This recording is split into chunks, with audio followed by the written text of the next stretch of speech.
red, green.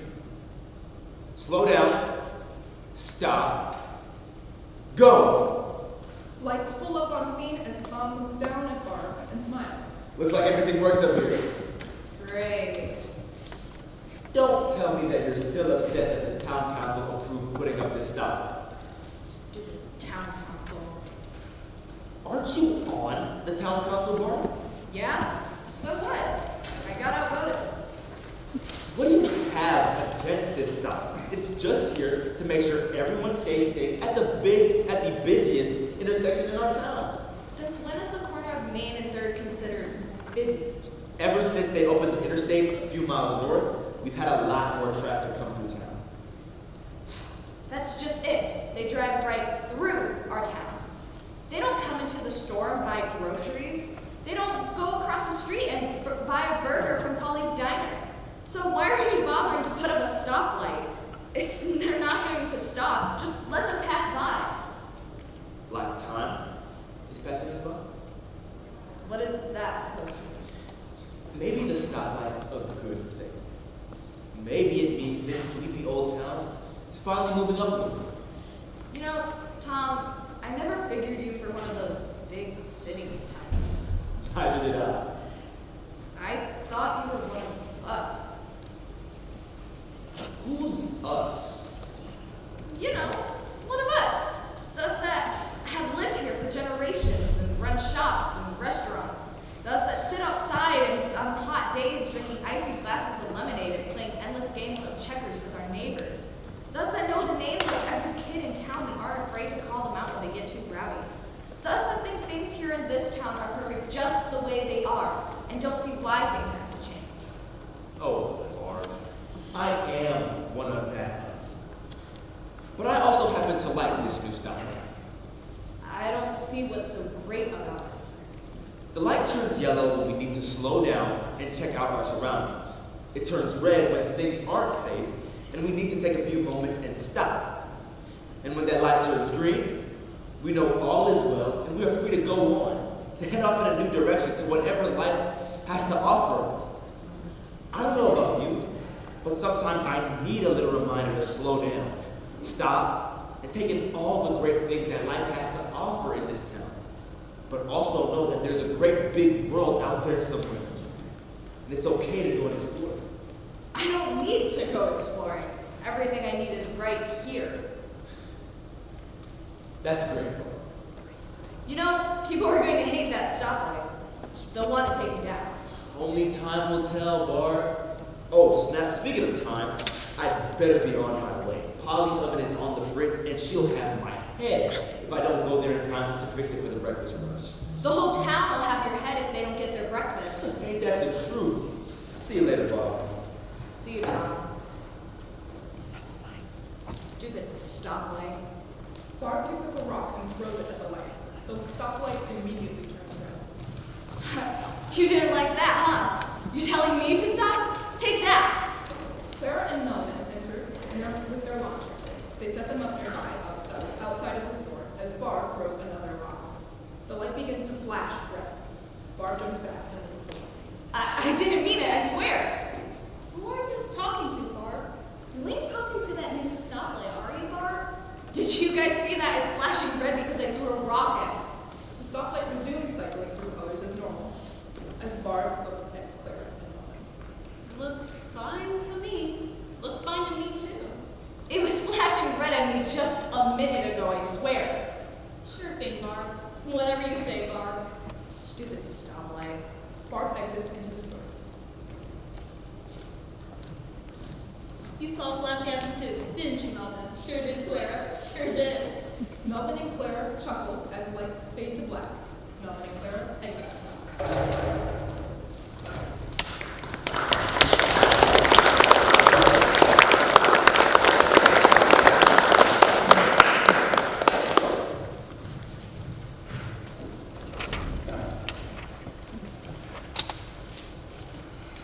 Scene 2, the big dance. It's nighttime, just after the big dance at the local high school. Jim enters and is wearing dress clothes and is walking backward, finishing his conversation with a group of friends who are off stage, unseen and unheard.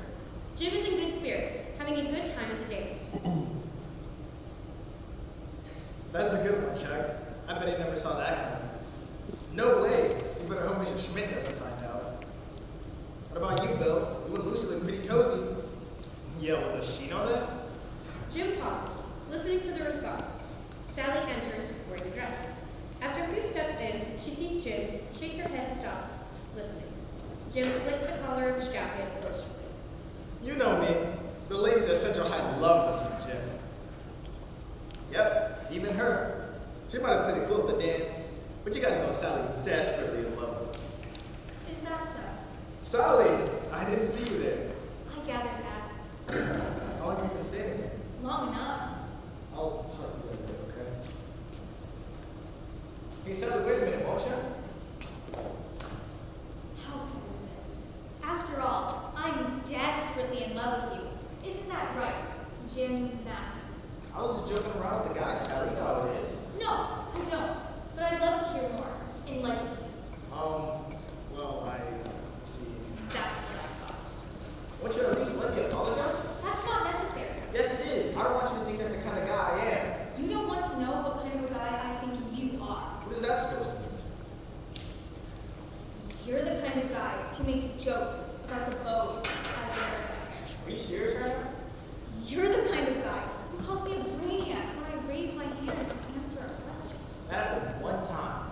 Or maybe two. You're the kind of guy who teases me because my dioramas are too good. You make the rest of us look bad. Did you really have to make a working motorway with realistic pumps and moving trucks? I can't help if I'm detail-oriented.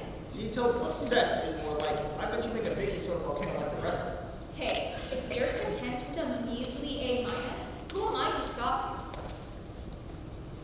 So, if you want to know what kind of a guy I think you are, now you know. Yeah, well, you aren't exactly green bean queen material yourself. What is that supposed to mean? You're the kind of girl who laughs at me for spilling milk on myself at lunch. You've always been a sloppy eater. You're the kind of girl who makes jokes when my science experiment exploded in my face. That's right. You're missing an eyebrow for the entire third quarter. You're the kind of girl who makes fun of a guy for not getting leave in the school play. It isn't that you didn't get the lead, it was the role that you did get. I wasn't feeling well the way the day of auditions. So you said. I had a cold. I couldn't stop coughing and blowing my nose. Sure. That's the only reason the director didn't give me any lines. You were a gate. I'll have you know the game was a pivotal role in our production of art. Pivotal is right. That was a long time. It was last year. Yeah, well, you've been picking on me ever since freshman year. So what? We already established that you pick on me too. Sure I did. Back in second grade, you're the one who's still holding a gun and still picking on me. How dare you? I teased you when we were both 8 years old. You were act- children. You act like a child now. You just can't help yourself, can you? Here we are, all these years later, under the stoplight, and you're still calling me names. You started it. I really like their bows, you know. Yeah, well, I think it's kind of cute that you're nice to you. I also like how smart. I kind of like when you only have one eyebrow. You made you look a little mysterious. I really like their diagram in the order. I'll be asking to come over after school so I can get a closer look. I thought you'd be a wonderful agent. How do we do that? How about the dance? Jim looks at Sally, and they start to dance. So, does this mean we can't tease each other anymore? I didn't say that. Good, because seriously, Jim, you are a terrible dancer. Do you have 2 left feet or something? Oh, really? I suppose the brainiac like you can teach me a thing or two about dancing. You know it. Unless you're trying to break every one of my toes, I think you and I are going to need to get together a few times a week for some dance lessons. You know what I think? What? Oh, you're desperately in love with me. Of course you do. Sally swats him on the arm, and then the two of them left. Jim pulls Sally in closer, and they continue to dance as the lights fade to black.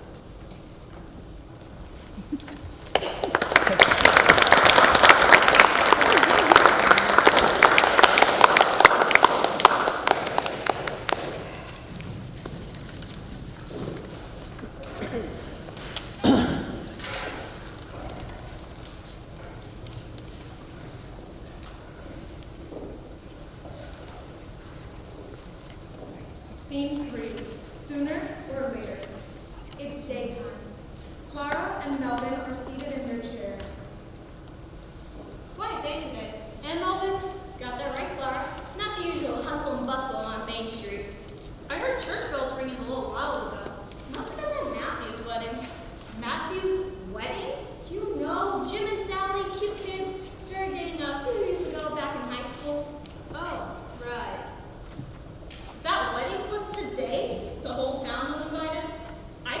invitation in the mail? That's because it was an e-bite.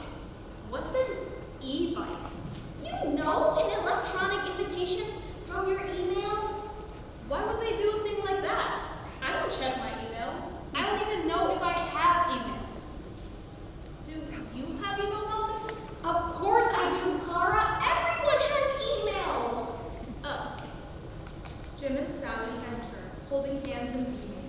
They are in wedding attire. Sally hears a bouquet of flowers. Just after they enter, they turn to look back off stage. All right, here it comes. Sally turns around with her back to backstage. She looks over her shoulder once, then turns back around and throws the bouquet over her shoulder off stage into the waiting arms of her unseen wedding guests. Then she turns and looks at Jim, gives him a huge smile, and they run over to stand at the crosswalk in front of Clara and Melvin. Casey enters and crosses to stand behind them at the crosswalk. Hey there, guys. We didn't see you at the wedding. our invitations must have gotten lost in the mail. But we emailed the invitations. Exactly. When we get back from our honeymoon, we'll show you the picture. See you next week.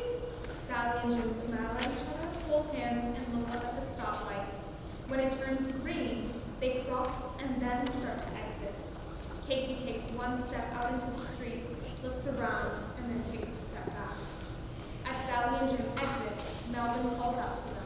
Don't do anything I wouldn't do. Sally and Jim smile back at them and exit.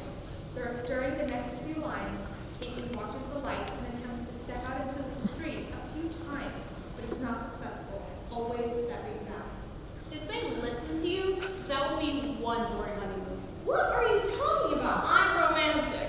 With who? I've got lots of lady friends. Is that so? Yes, it is. I'm gonna need some proof. I'll get you proof. Oh, you know Casey. Hi, Clarence. You gonna cross the street anytime soon, Casey? I'm thinking about it. Well, what's the holdup? Tom enters and starts to cross towards Casey. I'm just waiting for the right time. When is the right time? When I'm ready. Hi, Casey. Hi, Tom. Where are you headed? I'd like to go to the drugstore. I heard Loretta's got some new lemon candies and stuff that are really good. You heard right. Those lemon candies are delicious. I think she ordered them all the way from England. They're called sherbet lemons. I thought sherbet was a kind of ice cream. Not in England, I guess. Did you know that in England they call a car trunk a boot? That's funny. And they call a baby pacifier a dummy. Oh, really? I thought they would have called it a Melvin. Hey! It's safe to cross now, Casey. Are you going? Not yet. There's nothing to be afraid of, Casey. There aren't any cars coming. There's never any cars coming. I don't know why we got that silly stoplight in the first place. I'm not afraid. Then what are you waiting for? My moment. Ah. Okay, that makes sense. It does? Yes, it does. Sooner or later, Casey's moment will arrive. And when it does, Casey will cross the street. That's right. We don't always know when our moment will come.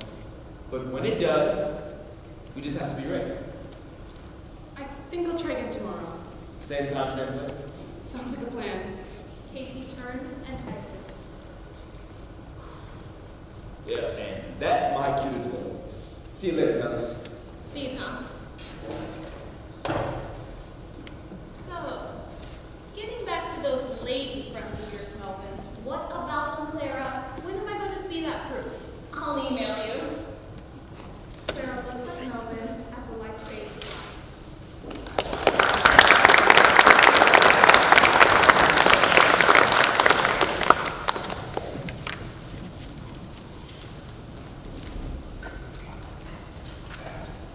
Scene 4, coming or going. It's dusk. Perhaps it gets gradually darker throughout the scene as dusk turns into night. The stoplight is stuck on red. Runaway enters right, carrying a suitcase or duffel bag.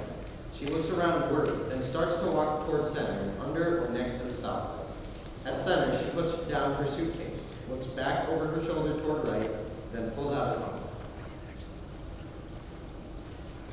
When is that bus going to get here? Come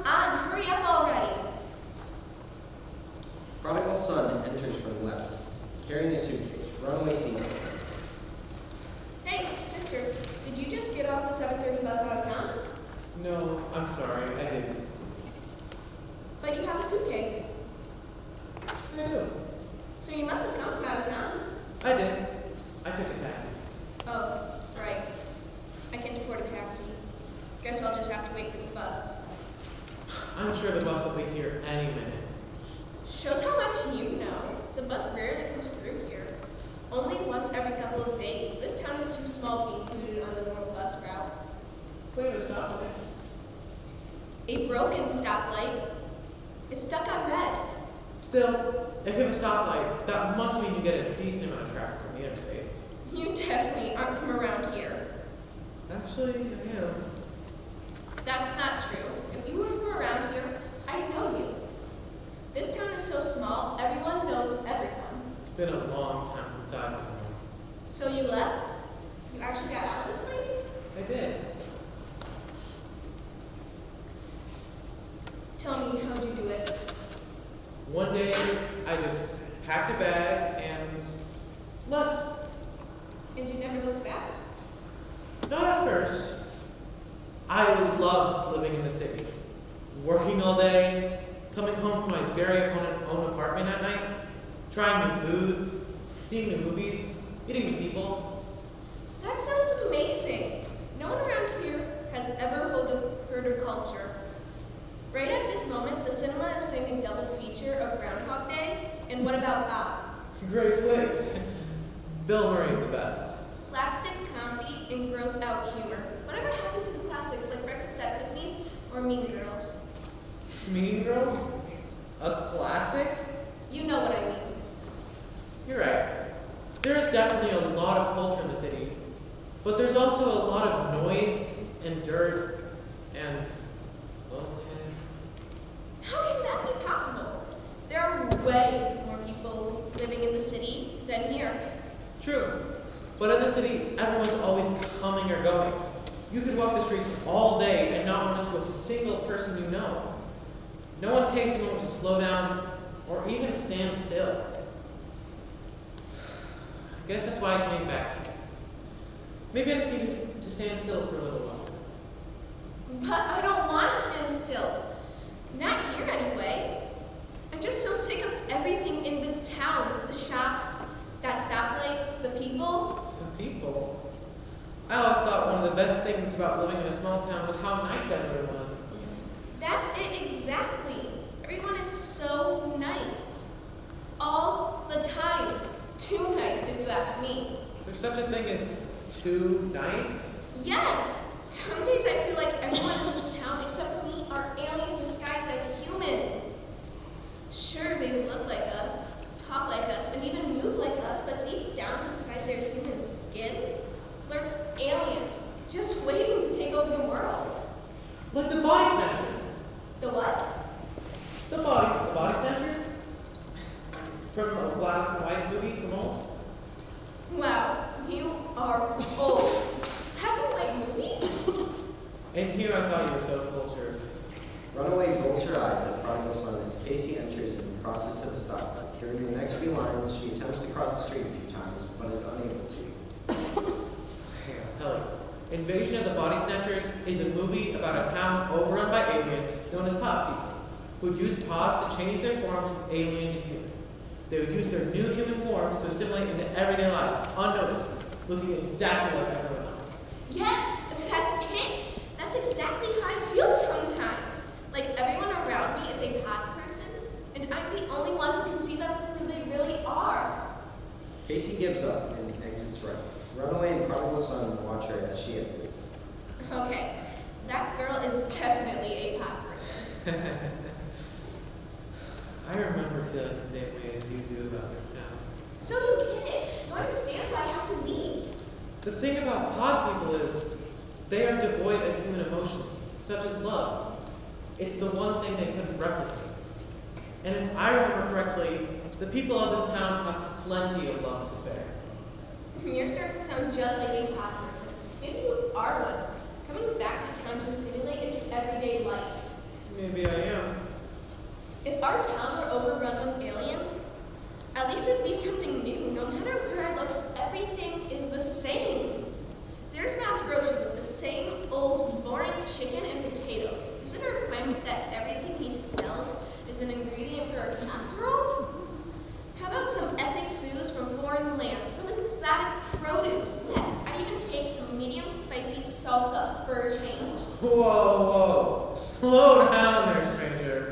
not get too wild.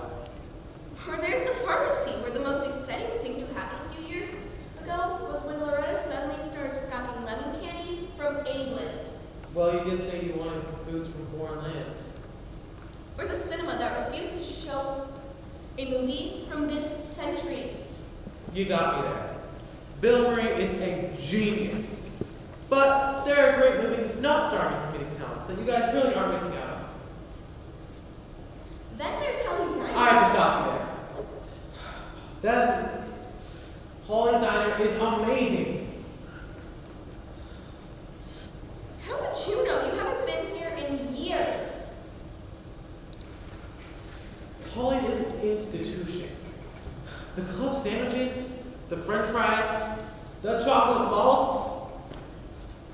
I've been dreaming of those malts for as long as I can remember. Yeah, those melts are pretty good. And there's something nice about knowing exactly what store is always willing to have your favorite lemon candy in stock. I guess so. Loretta always makes sure she has plenty in stock since the whole town is crazy for them. And sometimes boring ingredients like potatoes and chicken might be the thing that leads to inspiration. Some of the best dishes I ever had in the city were made with chicken and potatoes. I have looked up some new recipes online. I guess I could try to figure them out. And if you haven't seen Groundhog Day, well, I just don't know if I have anything more to say to you.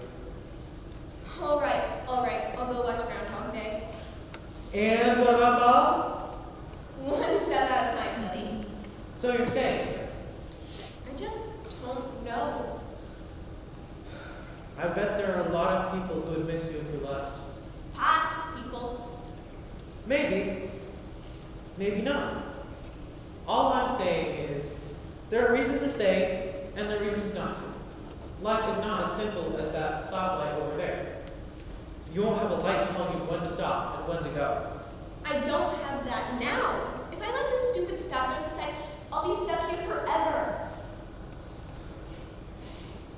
All we can do is think about what our reasons are and make sure we're making our decisions for the right ones. Jim enters, pushing a baby carriage and looking tired. I know it seems like there's so much life out there that you want to live, and you can still do that. But is it worth giving up everything you have right here, right now? That's a decision you have to make. Kind of late for a stroll, isn't it?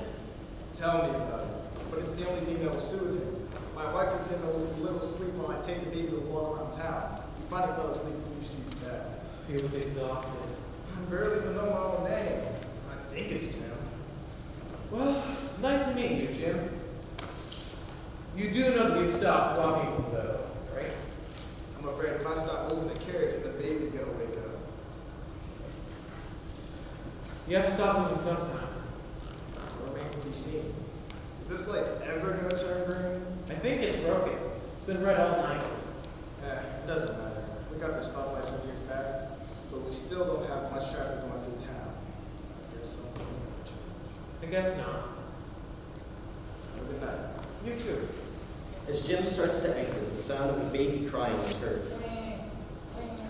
Jim stops and looks upward, exasperated, and continues to exit, pushing the carriage and soothing the baby as prodigal son watches Chuck. He turns back to Ronald. So, what did we decide?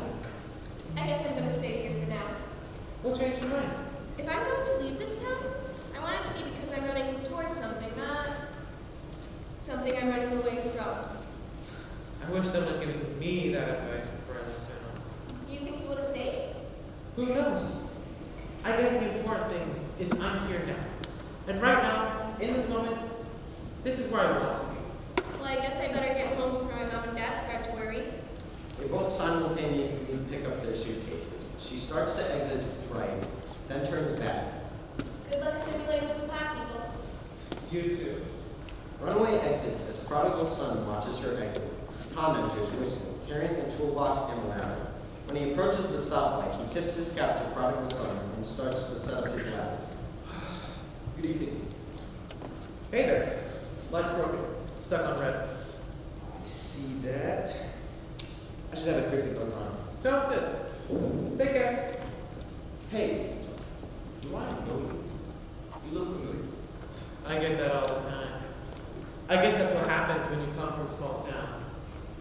be so.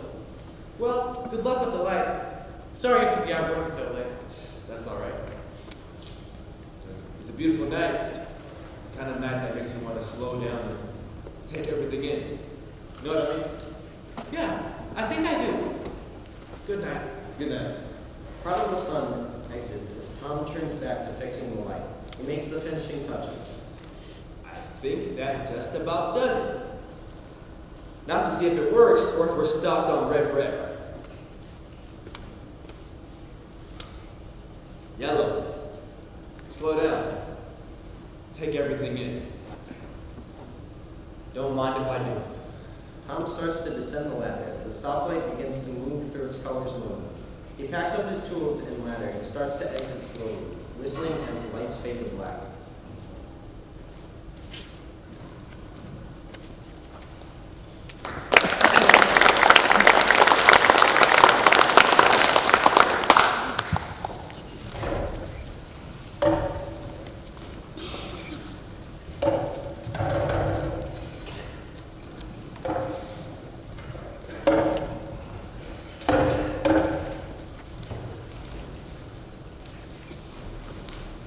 Scene 5, the drag race.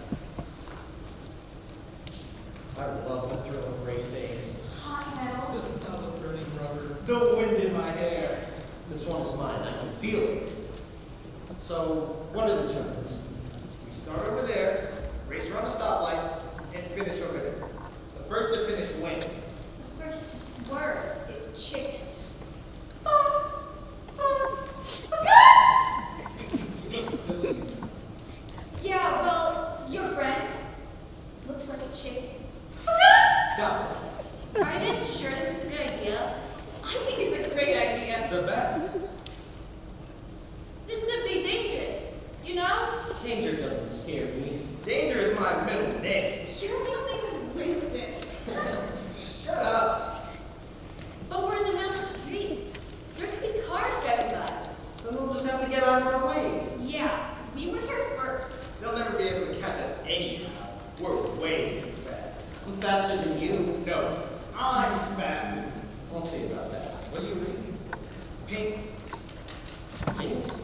Pink slips. The winner gets ownership of the loser's wheels. Like, for keeps? Yep, for keeps. Harsh terms. You're not gonna back out, are you? I'm not backing out for nothing. Good, someone wants new wheels. Then you better ask Sandra, because you ain't getting mine. I hope you're hungry because you're about to eat my dust. You'll be coughing up my dust for days. Today before the race, boys. What's going on over here? Nothing for you to worry about, Tom. Looks like you kids are having a disagreement. We ain't kids, Tom. And we ain't having a disagreement. We're rabbits. Is that so? Fastest one around the stoplight and back wins. What are you racing for? Pink slips. I see. You don't approve? I didn't say that. They wouldn't listen to you anyway. I tried to talk them out of it, but they weren't having it. Are the vehicles road ready? I just gave mine a tune-up yesterday. And mine's brand new. Finally saved up enough to get it last. All right. You scouted the course. It's just Main Street, Tom. We know this road like the back of our hands. Very well. Then I guess you're ready to race. Any other last-minute words of wisdom, Tom? Only this. When racing around the circle of life, make sure to not only seek the rewards that can be found in taking a risk, but also the rewards that can be found in taking your time. What does that even mean? Beats me. I think I know what Tom's trying to say. Well, that makes one of us. Enough of this tongue wagging. I came here to race. Let's get on with this. I'm ready. I was born ready. We're agreed on the terms? It's a deal. You better shake on it. The deal's been struck. To your vehicles, gentlemen. I don't think you want to stick around and watch this one, Tom. They could have get ugly. Oh, I'm not going anywhere. It looks like the challenges are ready. Here they come with their wheels now.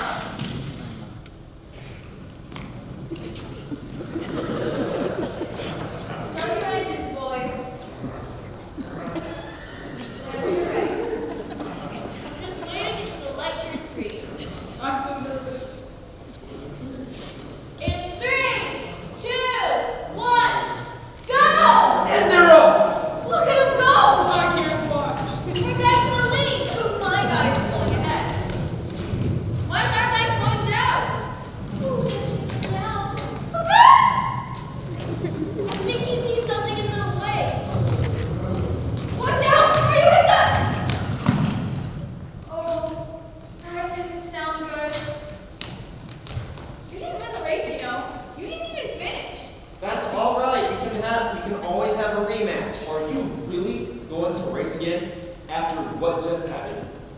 said we could have a language. I didn't say when.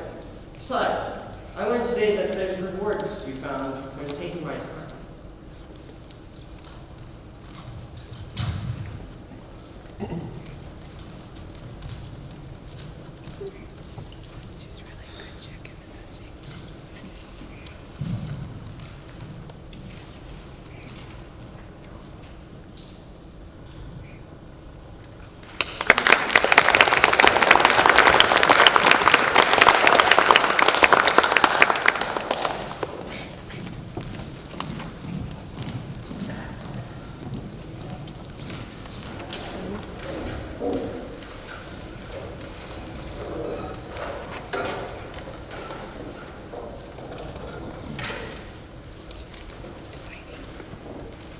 It's evening. Barb is outside of her store, holding up a chalkboard sign. Clara and Melvin are seated in their chairs. You two still out here? Where else will we be? One could hope you'd be at home for a change. Not until the business day is done, Barb. You should know this by now.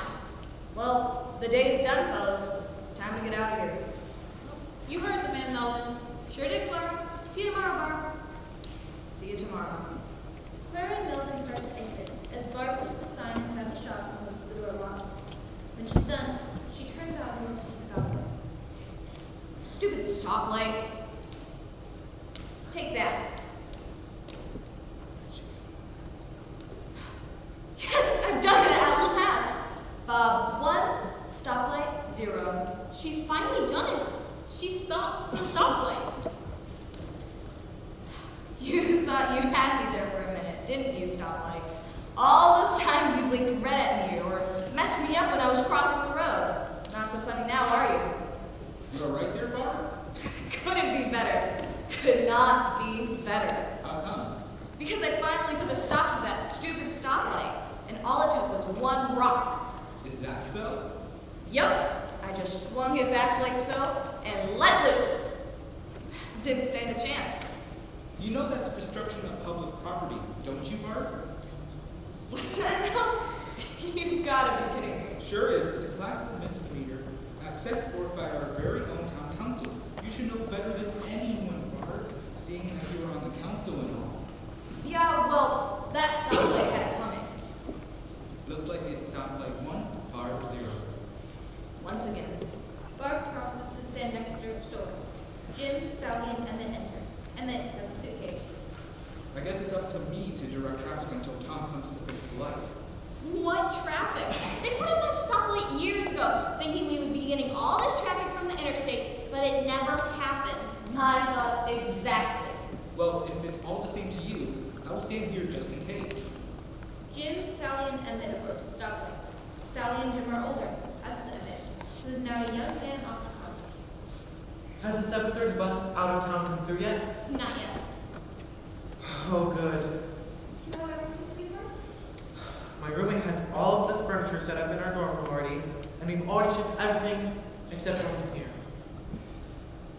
I'm ready for college, Mom. I can't believe the day is finally here. Neither can I. It's all right, Sally. Emmy's gonna be just fine. He's only going away at college. He can always come home on the weekends. You go, won't you? Come home on the weekends? Of course I will, Mom. Thank goodness. I need someone to wash my dirty laundry after all. I never thought I'd be happy to watch your smelly old laundry. Casey starts to cross the street. Stops, shakes her head, and steps back. As Runaway, now older and more put together, enters with the suitcase. It's all right, Casey. You can cross. I will. Just give me a minute. She'll cross when she's ready. That's right. And I'm almost ready. I promise. Has the 7:30 bus out of town come through yet? Not yet. Oh, good. You leaving town? Yes, I am. Where are you leaving for? You running away from the small town life? I'm not running away from this town. I'm running towards something. I like that. That makes me feel better about going. Me too. Well, that's about as good as a reason to leave as any I've heard. Thanks, Clara. What's everyone doing out here? And what happened to the stop? Barb happened. Just a little destruction of public property. stoplight was out to get me, I tell you. That's all right. Should be easy enough to fix. It's all yours, Tom. Officer exits as Tom crosses the side of the grocery store where a ladder is propped up. He carries the ladder back to the stoplight and sets it up over the next couple of lines. Are you sure you want to fix it? You could always just take it down. Nice try, Bart. But we don't even need that stupid stoplight. We never have any traffic come through town. But we could, Barb. We could. And when we have something that is a symbol of hope for greater things to come, I think it's a good idea to hold on to it. Don't you? I think I'm ready now. You've got yourself a green light, Casey. Time to go. Casey slowly steps out into the road, one foot in front of the other. Slowly, she makes her way across, and when she reaches the other side, everyone cheers.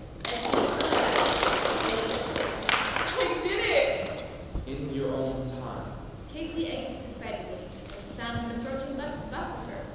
Headlights moving across the stage. That'll be the 7:30 bus. Time to go. Good luck at this. We love you, son. Good luck in the big city. Thanks. Good luck in the big city. I already said that, Melvin. I can wish her good luck too, Laura. Thank you both. The sound of a bus pulling away is heard as headlights swoop over the stage. Well, the stoplight still stands, Barb. Sure does. You know why I like it so much, Barb? No, but I'm sure you're going to tell me. I like the changing of the colors. Green to yellow to red. Sometimes we're expecting a change. Like when the light is yellow, telling us to slow down. We know red is right around the corner.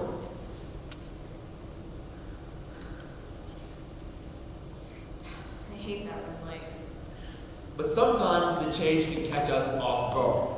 If we're not paying close attention or we get distracted, the colors can change so quick that we almost miss them, turning green and telling us we have to go. So quickly. Like the blink of an eye. These colors watch over our little town. They know where we've been and where we're going. They know our stories. They make sure we stay safe, telling us when to go and when to stop. Kind of like now. Like now? The day is done, Barb. It's time to go home. Tom picks up his toolbox and looks up. Everyone looks up at the stoplight, with lights slowly dim on the scene, except for a wide spotlight on top. Green, yellow, red. Go, slow down, stop. End of play.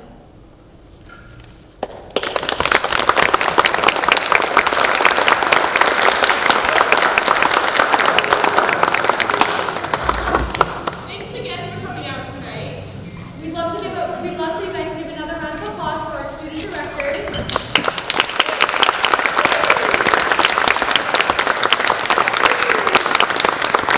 And we have another round of applause for our cast.